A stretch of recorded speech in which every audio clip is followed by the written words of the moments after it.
this, and then this. Let's get it, Big Poppy.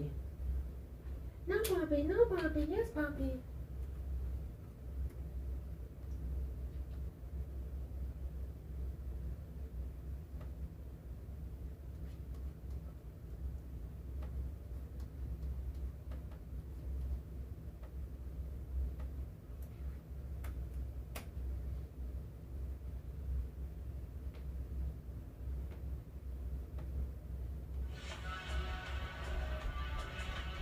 Cinema.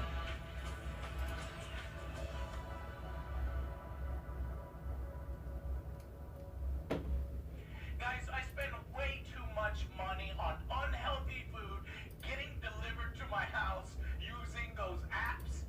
Whoops. Crazy. I know, it's too expensive. But that's where our sponsor comes in, Huel.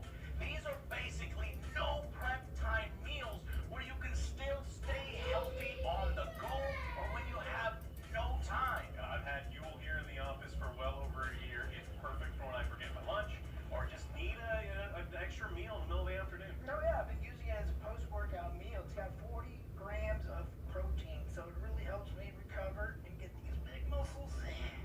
So if you want to save time, save money, and still eat healthy, you can use our code AngryJoeSugar.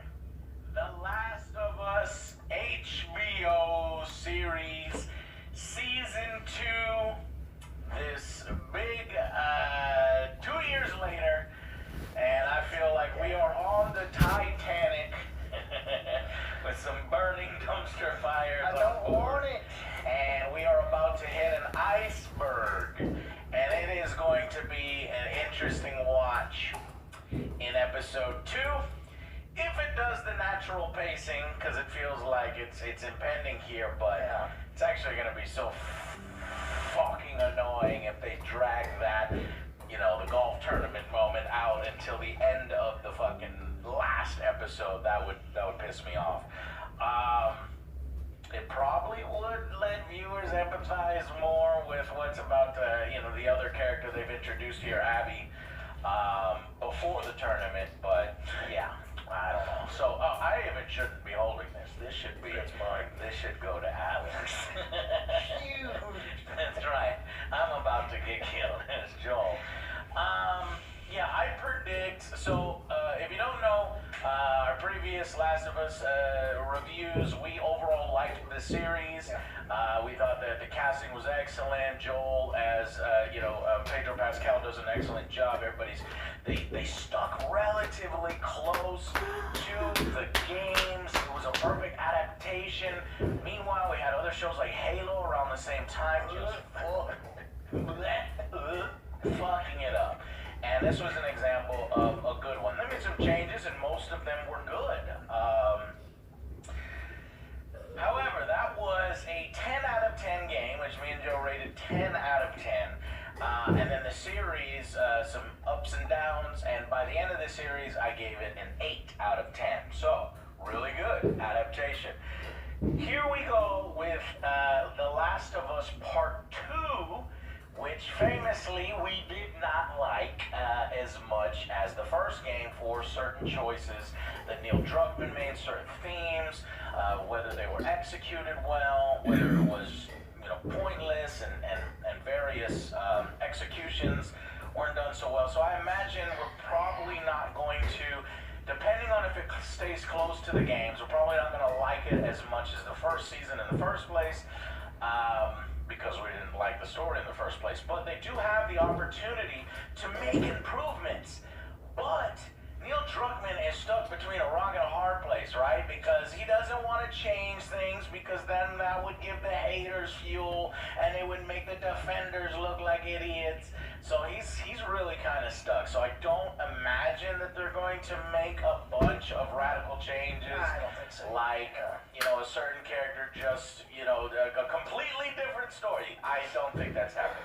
We're getting what we got in the video game. Yeah. And I predict that casual viewers of this show will start to hate this as much as gamers did. With a few exceptions, of course. There are even a few gamers who, think that it's the smartest piece of media we've ever had and made until now. There were horrible defenders of the show, but there were also, I mean, this is a tough thing to discuss because, like any contentious piece of media, because there were people that hated it because they're, and I'm not saying everybody who hated it's a piece of shit, but there were pieces of shit that hated it because they, like, for, because they're, whatever the ists. And there were people that defended it because they always go against those things, and I think the truth here kind of lies in the middle. Yeah, and it's also difficult to critique, be a critic in this season, especially for the live-action adaptation, because there are, like that crowd, people who hate the show just simply for Ellie's physical appearance, and they say some of the meanest shit I've seen online. Yeah, it's disgusting. And so when we criticize, Ellie or Ellie's performance or, the actress's performance, I just want to make clear that we don't stand with any of those people because, unfortunately, I am having problems with this version of Ellie, Bella Ramsey. I don't think this is working quite as well as she did for season 1 because I think she did a fantastic, the spunky, the in your face, the brash, the spoiled kind of thing works for Ellie. This is supposed to be 5 years later. She's supposed to have grown into a woman. Her character model is almost completely different.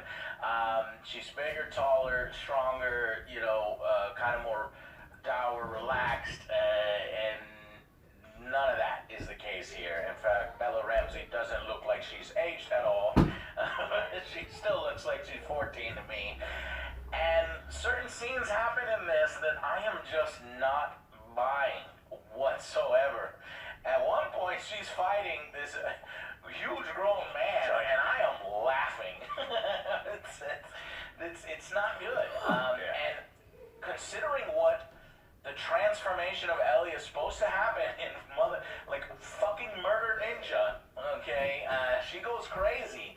I don't think I'm going to buy it quite as much, especially when it comes to, the hospital bit, what she encounters in the hospital bit. That is going to look hilarious. Bella Ramsey going up with what happens in the hospital, right, Joe? And then Murder Ninja versus Big Beefy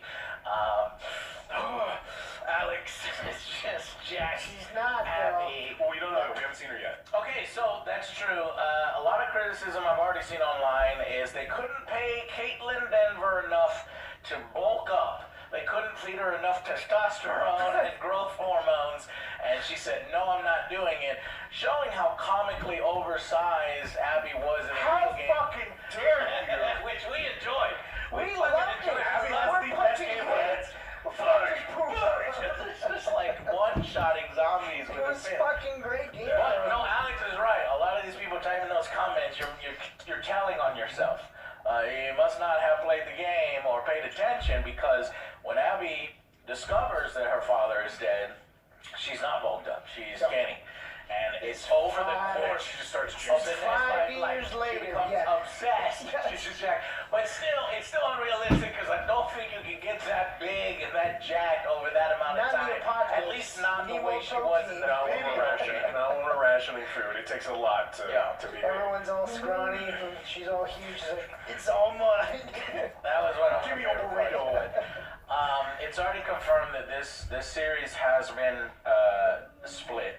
Or has been stretched out essentially, whereas season 1 was already right exactly for HBO. They're like, how many can we get out of this? Well, we're getting 7 episodes.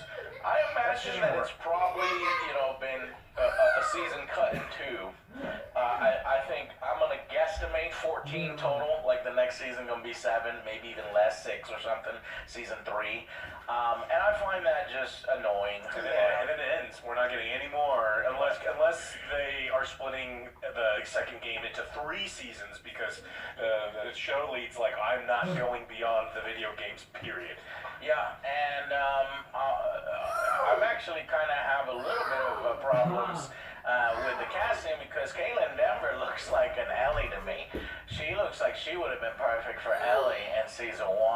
And then there's an actress out there from Love Lies Bleeding. I think she was also in the Star Wars, one of the Star Wars. Katie O'Brien, you know what I'm talking about? Yeah, she got kind of short hair and she's bulked up. It's like, dude, that would have been the perfect freaking, Nothing happy. later. But for whatever reason, they went with Caitlyn Dever, which just emphasizes how